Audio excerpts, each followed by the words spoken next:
오늘 우리는요 헌신 예배로 모였습니다. 헌신 예배.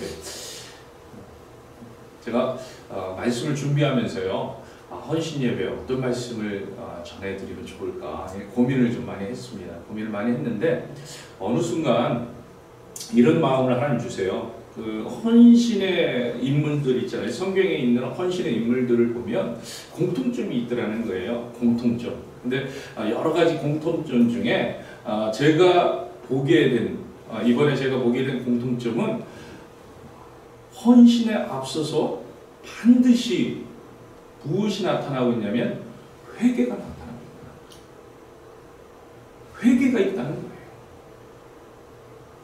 여러분, 우리의 헌신이, 그들의 헌신이 회개로부터 시작되고 있더라는 거죠. 회개를 통해서 그들은 헌신을 결단하는, 회개를 통해서 헌신의 길을 시작하는 그런 모습들을 보게 됐어요. 사실 이상한 것이 아니죠. 원래 헌신이라는 것은요, 원래 자리로 돌아가는 것을 말하기 때문이죠. 여러분, 우리는 헌신이라고 생각하면 되게 그 대단한 어떤 일, 어떤 사역, 또 대단한 내가 무엇을 해야 되는, 정말 말 그대로 내 몸을 드리는 그런 것들만 생각합니다. 하지만요, 헌신은 사실은 원래의 자리로 돌아가는 거예요.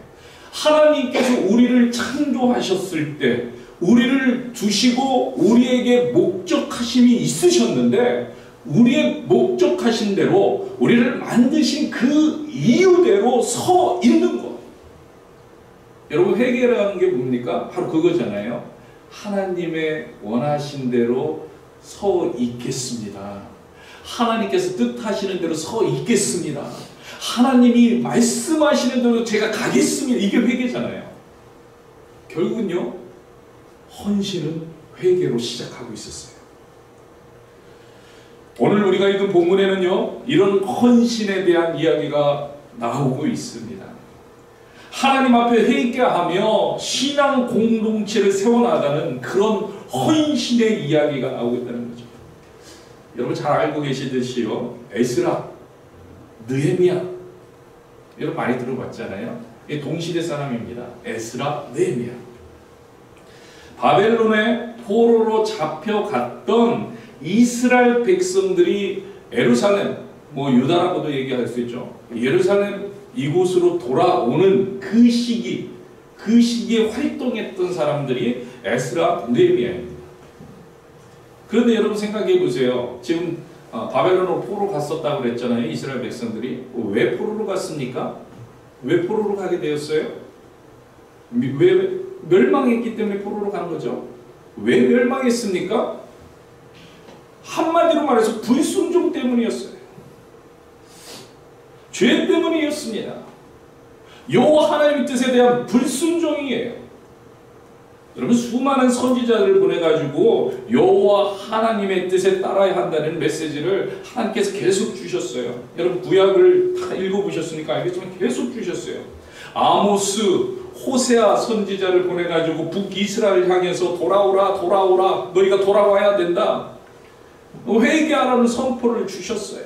요엘, 이사야, 미가, 하박국, 스바냐, 에레미야, 유다를 통해서, 유다 땅을 향해서 이런 많은 선지자들이 회개하고 돌아오라는 하나님의 말씀을 선포했습니다. 그러나 이들은요, 여전히 우상 숭배, 여전히 하나님의 뜻을 무시, 여전히 불순종하는 길을 걸어갔어요. 그 결과가 하나님의 말씀대로 나라를 잃고 바벨론의 포로가 되었다는 거죠. 여러분, 그러한 상태 가운데, 포로로 끌려간 상태 가운데요, 포로로 끌려간 사람 중에는요, 회개하고 다시 우상 숭배의 유혹에 빠지지 않는 헌신된 사람들이 생겨나기 시작합니다. 하나님 말씀대로인데, 하나님이 맞으셨네, 우리가 죄를 지었구나, 회개하기 시작해요. 회개하기 시작. 우리가 잘 알고 있는 대표적인 인물들이 누가 있습니까? 다니엘이 있잖아요. 다니엘의 세 친구 다 포로로 잡혀간 사람들. 그리고 오늘 우리가 보고 있는 느헤미야, 또 에스라, 스룹바벨, 또 여러분 선지자 중 에스겔, 이런 인물들. 그리고 또한 이름이 없는, 빛도 없는 많은 사람들 깨닫게 된다. 회개하기 시작하는 거예요. 뭐 포로 기한 때 돌아온 많은 사람들이 이에 해당되는 거예요. 포로 기한 때 돌아온 사람. 사실 그 포로 기한 때 이스라엘 백성들이 각계 흩어져 있는 사람 한 200만이라고 보고 있는데 그 중에 5만 정도가 돌아왔어요. 5만 정도. 그러니까 그 사람들, 그 안에 그 5만의 사람들이 하나님을 바라보면서 회개하면서 꿈꾸면서, 물론 나중의 이야기지만 에스라서 10장에 보면 이런 내용이 기록되어 있습니다. 여러분 한번 같이 읽어볼까요? 10장 10절부터 12절 같이 읽겠습니다.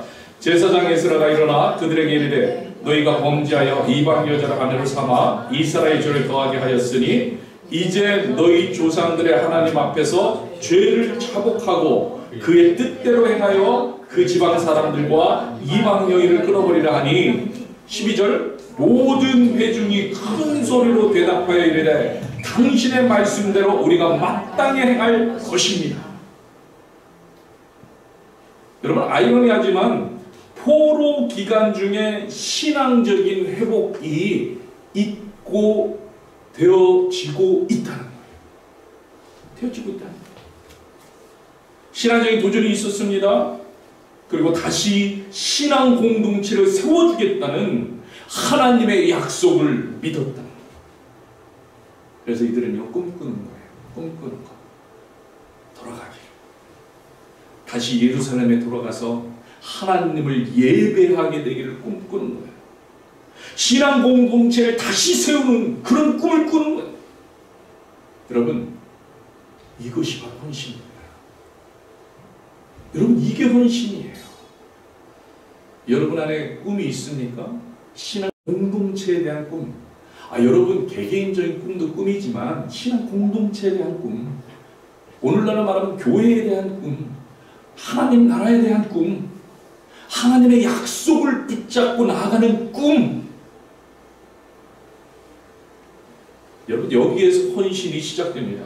하나님의 뜻대로 돌아가는 것, 하나님 뜻대로 살기로 결단하는 것, 하나님의 약속을 붙잡고 나아가는 것, 그리고 그를 위해서 나의 죄를 회개하는 것, 그를 위해서 우리 공동체의 죄를 회개하는 것. 오늘 교회가 세상의 빛과 소금이 되지 못하는 것을 회개하는 것, 하나님을 아프게 하는 것을 회개하는 것. 여러분 이것이 헌신이에요. 오늘 우리가 이런 헌신을 결단하게 되길 소망합니다. 우리에게 주신 하나님의 약속을 붙잡고 간절히 기도하는 우리가 될 수 있기를 바랍니다. 그리고 이것은요 철저한 회개로부터 시작된다는 것을 기억해야 해요. 회개는요 우리가 생각하는 것처럼 부정적인 단어가 아닙니다. 우리가 생각할 때 회개 이러면은 그래요 죄책감을 가지고 뭔가 이렇게, 여러분 그게 회개가 아니에요. 그건 죄책감이에요. 그거 하자는 얘기가 아니에요. 하나님의 뜻을 붙잡는 게 회개입니다. 하나님 뜻으로 돌아가는 거예요. 그래서 회개는요 사실 감사와 연결이 되는 거예요. 회개할 때 감사가 일어나는 거예요. 회개할 때 믿음의 확신이 생기는 거예요. 왜요? 당연한 거 아니에요? 전능하신 하나님 앞에 하나님 제가 이런 부분을 잘못했고 하나님이 원하신 뜻이 이런 부분이 내가 그렇게 하겠습니다 한다는 것은 확신이 생기는 거예요. 믿음이 자라나는 순간입니다. 회개라는 것은 그렇기 때문에 우리에게 어떠한 상황도 담대하게 이길 수 있는 그런 믿음을 갖게 해주는 거예요. 여러분 회개할 때 확신이 생겨요. 회개를 못하니까 확신이 안 생겨요. 회개를 못 드리니까 확신이 안 생겨요. 여러분 이스라엘 백성들을 보세요. 비록 나라를 잃었지만 그곳에 머물러 있지 않아요. 헌신된 자들이 일어납니다. 그리고 하나님께 회개를 해요. 근데 그때 하나님 앞에 회개할 때 그들이요 담대해지더라고요. 담대히 하나님의 뜻을 세우는 일을 시작하게 됩니다. 여러분 항상 그래요. 제가 지금 뭐 이 순간만 얘기하는 게 아니라 여러분 이스라엘 역사를 보세요. 특히 여러분 사사시대 생각해보세요. 패턴이 그거잖아요. 그거 죄짓고 회개할 때, 그래서 하나님을 의지할 때 그들은 담대함을 얻고 승리하게 되고 구원을 받고 놀라운 역사를 체험합니다. 하나님께 회개할 때, 하나님께 회개할 때 신앙 공동체를 세우는 헌신, 그 헌신을 하게 되더라고요. 그래서요 바벨론의 포로로 간 사람들이 귀환하게 되었을 때, 다시 돌아오게 됐을 때, 예루살렘으로 다시 돌아왔을 때 제일 먼저 했던 일이 바로 성전을 세우는 일이에요. 성전. 신앙 공동체를 세우는데 헌신을 하게 되더라는 거예요. 헌신을 하게 돼요. 하나님은요 이런 헌신된 자들을 통해서 일하십니다. 그때만 그런 게 아니라 오늘날도 마찬가지예요. 이런 헌신된 자들을 위해서 그들을 통해서 그들과 함께 하나님은 하나님의 나라를 세워 가십니다. 여러분 이스라엘 공동체는요 세 차례에 걸쳐서 귀환을 하게 됩니다.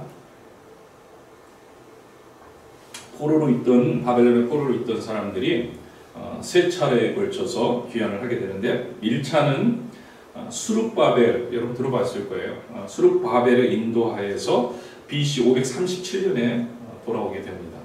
이때 성전을 재건하게 됩니다. 사실 이때도요 주의 나라들은 방해를 했어요. 특별히 사마리아 사람들이 방해를 하게 됩니다.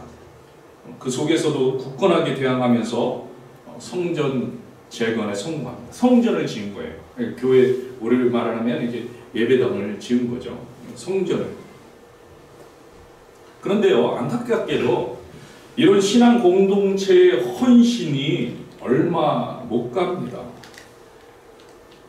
약 80년이 지난 BC 458년 에스라가요 두 번째 2차 귀환민들을 인도해서 예루살렘에 돌아와 보니까 그 사이에 이들이 영적으로 변질되어 있었다는 거예요. 영적으로. 근데 원인을 봤어요. 가장 큰 원인이 무엇이었냐면 이방인과의 통혼이었다는 거예요. 이방인과의 통혼. 왜 이게 가능했습니까? 신앙적으로 해이해졌기 때문에. 신앙적으로 해이해졌기 때문에. 그냥 이 정도는 괜찮겠지. 이건 뭐 요즘 추세잖아. 요즘 경향이야. 이거는 합리적인 거야. 신앙적으로 해이해졌어요. 근데 해이해진 이유가 있어요. 처음에 이들은요 부푼 꿈을 가지고 돌아왔어요. 비전이 있었어요. 소망이 있었어요. 그리고 회개하면서 그래서 그 소망으로 기도했어요. 그래서 여러 가지 어려움 속에서도 성전을 재건했어요. 근데 성전을 재건하면서 어떤 꿈을 또 갖기 시작해요? 자연스럽게 다윗 왕국의 부활을 꿈꿨어요. 그래 이대로만 간다면 다윗 왕국도 부활할 수 있을 거야. 근데 안 됐어요. 다윗 왕국 부활이 일어나지 않아요. 시간이 지나면서 기대가 사라집니다. 재건 사업 이것도 그냥 멈춰 있는 것 같아요. 어떤 변화가 없는 것 같이 보입니다. 아울러 대부분의 유대인들은 각자의 처소에서 그대로 눌러 사는 것으로 점점 만족하게 됩니다. 여러분, 팬데믹 이후에 오늘 우리의 모습은 아닙니까? 그냥 현재에 만족하면서 팬데믹도 지났는데 그냥 그럭저럭 신앙생활도 그냥 그럭저럭 가나안 족속들과 어울려 살면서 신앙적 정체성을 잃어가는 거예요. 이런 신앙의 회의가 죄를 죄로 보지 못하게 하는 거죠. 그래서 통혼을 합니다. 그렇게 하나님이 하지 말라고 했는데 통혼을 합니다.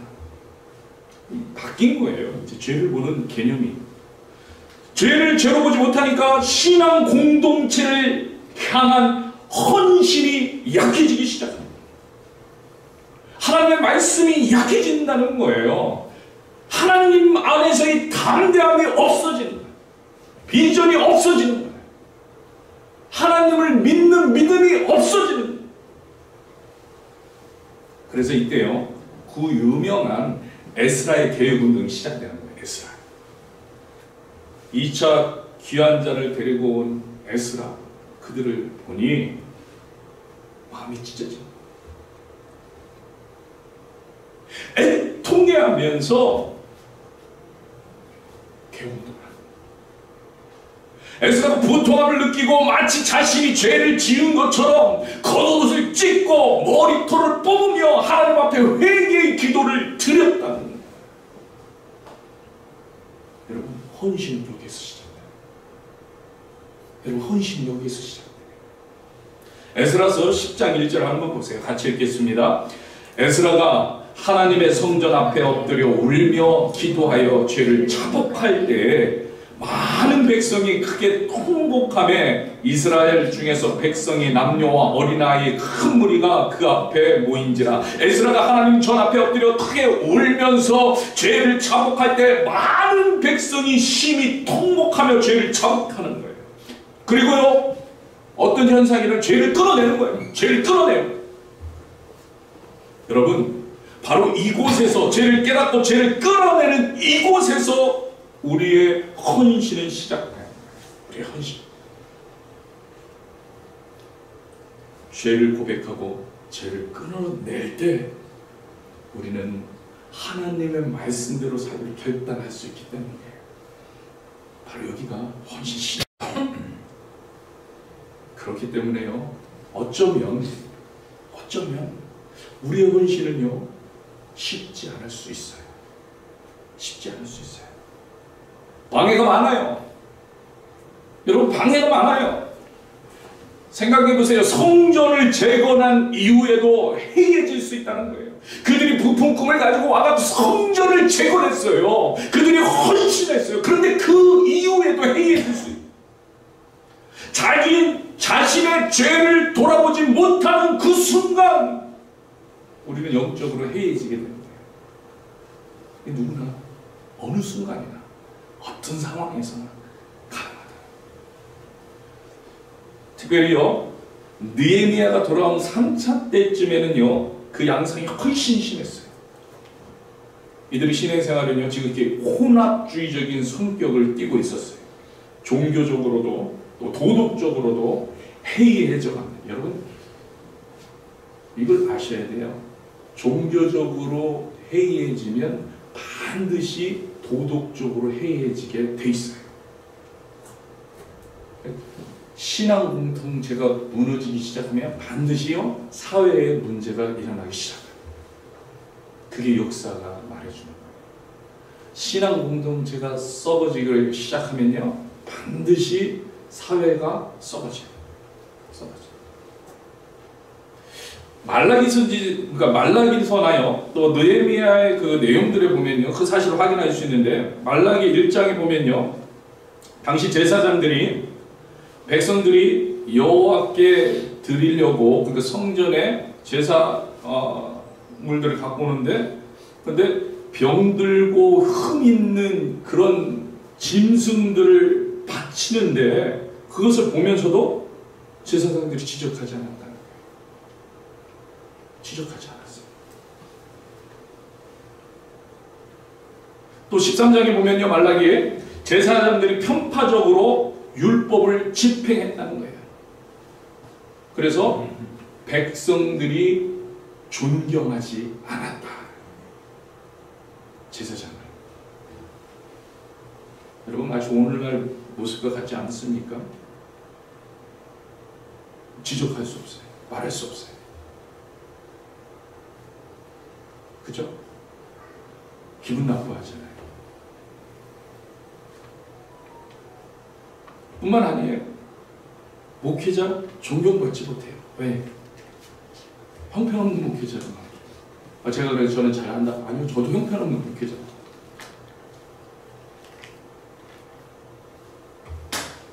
존경받지 못해요. 백성들도 어떻습니까? 백성들, 말라기에 나오는 백성들 보면은요, 신앙에 충실해도 아무런 유익이 없으니까 그 때문에 종교적으로 해이해진 상태입니다. 이런 거죠, 한마디로. 헌신해도 헌신 안 해도 똑같다. 근데 뭐로 헌신합니까? 헌신해도 헌신 안 해도 사는데 아무런 지장이 없어. 보니까 아무런 변화가 없는 똑같은 것 같아. 세상 사람들이나 교회 다니는 사람이나 다른 게 없어.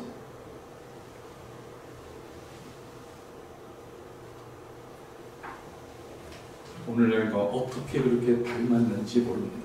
그게 말라기에 나온 그때 시대의 모습이에요. 신앙 공동체가 붕괴되고 있는 모습이에요. 그런데 여러분 놀라운 것은 말라기에 보면요, 그 당시의 사회가 문제가 많다, 적혀있다는 거예요. 이혼이 성행합니다. 이혼이 성행해요. 또 사람들은요, 고용인을 착취하고 힘이 약한 동포들을 이용해서 자신의 이익을 추구합니다. 가난한 사람들은 세금을 내기 위해서 밭을 저당 잡혔다가 결국은 노예로 전락되고 말았다. 5장에 보면 그런 내용들이다. 여러분, 신앙 공태가 무너지니까 그 사회가 그렇게 되는 거예요. 그렇게 되는 거예요. 여러분, 이게 위기입니다. 이게 신앙 공동체의 위기입니다. 그리고 신앙 공동체의 위기는 바로 오늘 우리가 속해 있는 이 사회의 위기로 반드시 나타나는 거예요. 당시에 에스라, 느헤미야와 같은 믿음의 사람들이 이 사실을 알았어요. 그래서 헌신합니다. 원래대로 회복을 위해서 결단을 합니다. 다시 일으켜야 돼요. 다시 회복해야 돼요. 다시 세워야 합니다. 다시 신앙 공동체로 일으켜 세워야 합니다. 이게 너무 중요합니다. 그래서 회개하는 거예요. 그래서 회개하는 거예요. 하나님 말씀으로 돌아가자. 하나님 말씀으로 돌아가자. 에스라의 개혁도 마찬가지고요. 느헤미야의 성벽 재건도 그래서 시작되는 거예요. 그래서 성문 쌓기 시작. 여러분, 느헤미야가 왜 성벽을 재건하고 있습니까? 여러분, 우리가 잘 알아야 돼요. 이스라엘을 세울도 아니요. 신앙 공동체를 지키려고 하는 거예요. 신앙 공동체를 지키려고. 여러분, 당시에는요, 성벽을 재건하는 것이 신앙 공동체를 지키는 방법이었어요. 여러분, 당시에 유대인들은요, 그 공동체의 정치적인 지위가 상당히 불안정했어요. 수르바벨 이후에 유대에는요, 토착민 출신 총독이 없었어요. 수르바벨이 돌아간 뒤로. 그래서 페르시아가 이 지역을 다스리는데 사마리아 관리들에 의해서 이 유다 지역을 관리하게 하는 거예요. 사마리아 관리들. 여러분, 사마리아 관리들은요, 예수 시대도 마찬가지지만 이때에도 비협조적이에요. 유대를 싫어했어요. 비협조적입니다. 여러분, 성경에 나오는, 오늘 본문에도 나오고 있는 산발락, 이 사람이 사마리아 관리예요. 산발락. 이런 사람들이 사마리아 관리예요. 이들의 입장에서는요, 유다 공동체가 잘 안 되면 좋은 겁니다. 그러니까 어떠한 군사적 보호도 안 해주는 거예요. 오히려 거듭되는 습격, 보복에 시달려야 돼요. 여러분 생각해 보세요. 예루살렘에 살고 있는데 막 여기저기에서 보복하고 시달리고 또 와가지고 침범해가고 성전에 있는 기물들 잘 뺏어가고 양식 뺏어가고 그러면 사람들 거기 살 수 있어요? 아니요. 도망가기 시작하는 거예요. 하나, 둘 도망가기 시작. 사람들 도망가기 시작. 그런데 그 어떤 보호도 있지 않는 거예요. 잘 됐다는 거예요. 계속 당해라, 계속 당해라. 산발락 같은 애들 보면. 그리고 일부러 더 쳐들어오고, 에돔인들이 쳐들어오고. 도비야, 에돔 족속.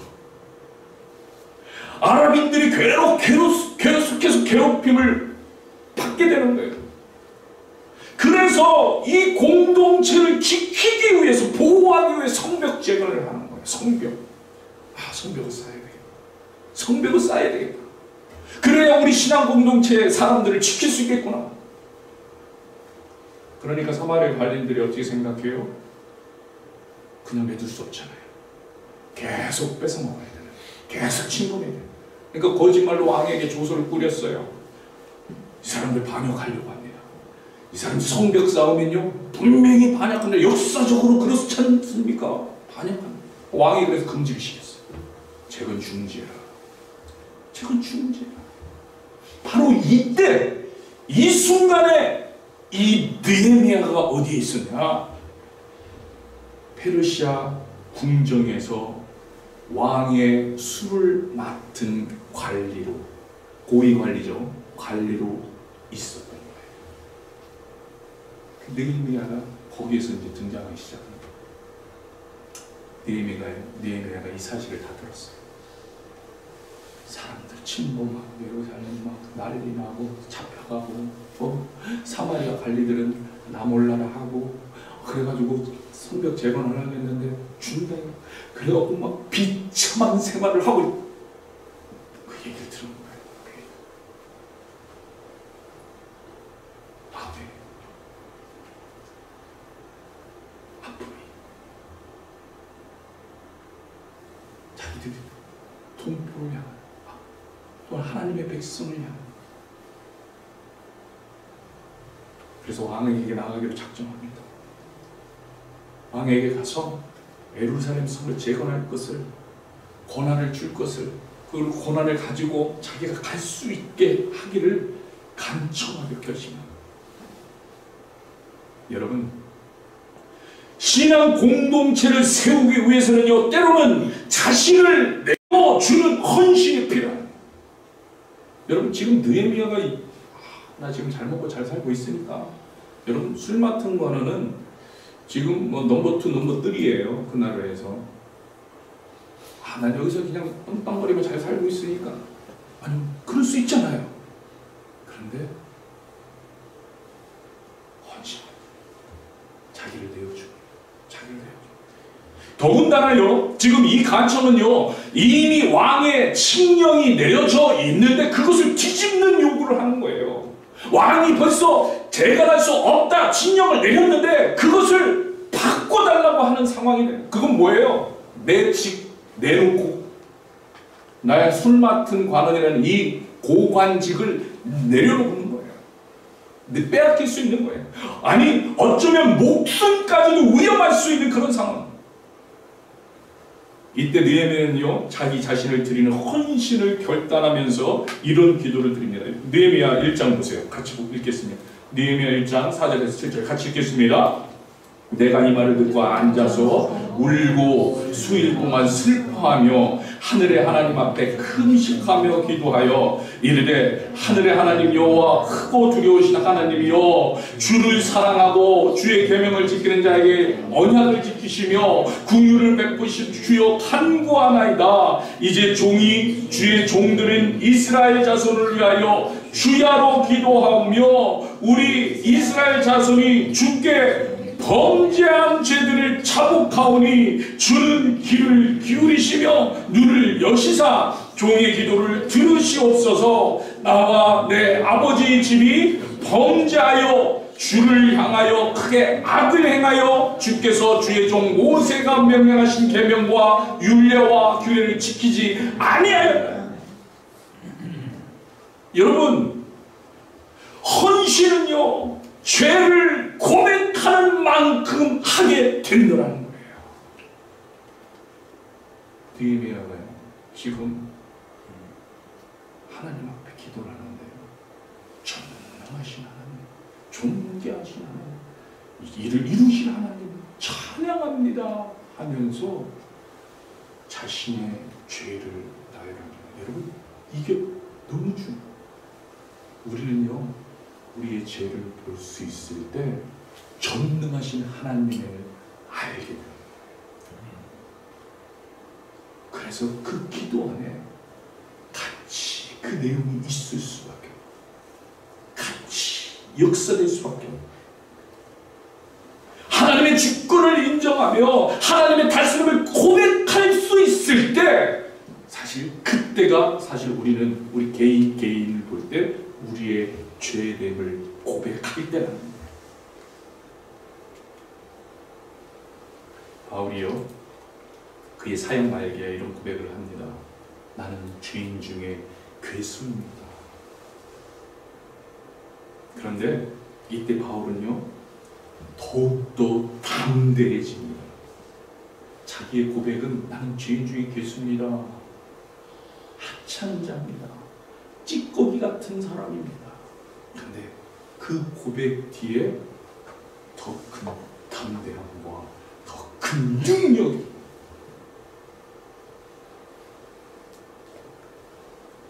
여러분,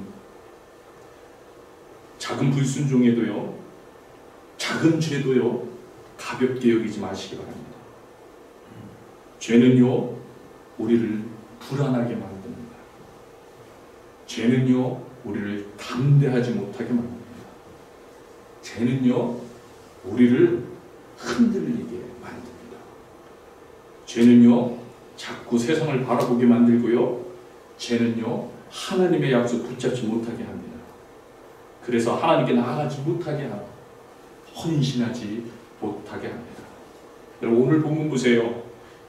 느헤미야는 회개하며 성을 쌓으려고 하는데 유다 백성들은 뭐 어떻게 하고 있습니까? 안 된다는 거예요. 안 된다. 안 된다. 안 된다는 거예요. 10절 보세요. 유대 사람들이 이걸 흙무더기 아직도 많거늘 짐을 나르는 자의 힘이 다 빠졌다. 이거 짐 힘이 다 빠졌다. 우리가 성을 건축하지 못하리라. 한마디로 하면 안 된다. 안 된다. 안 된다. 안 된다. 왜 그래요?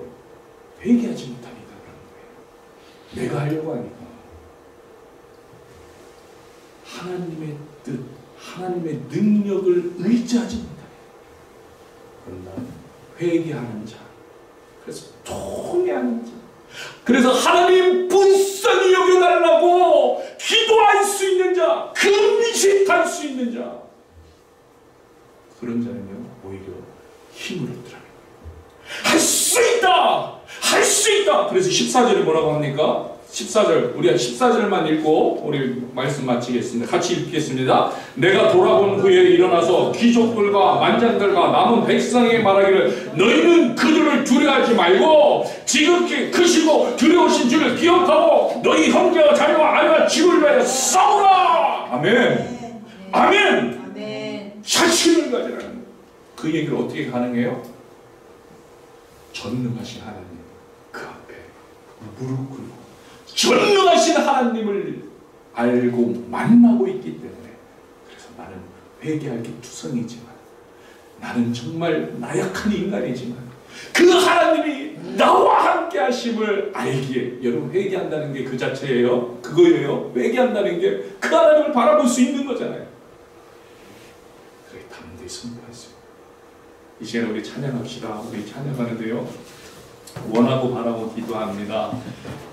하나님의 꿈이 나의 비전이 되고 예수님의 성품이 나의 인격이 되고 성령님의 권능이 나의 능력이 되게. 언제 그게 가능해요?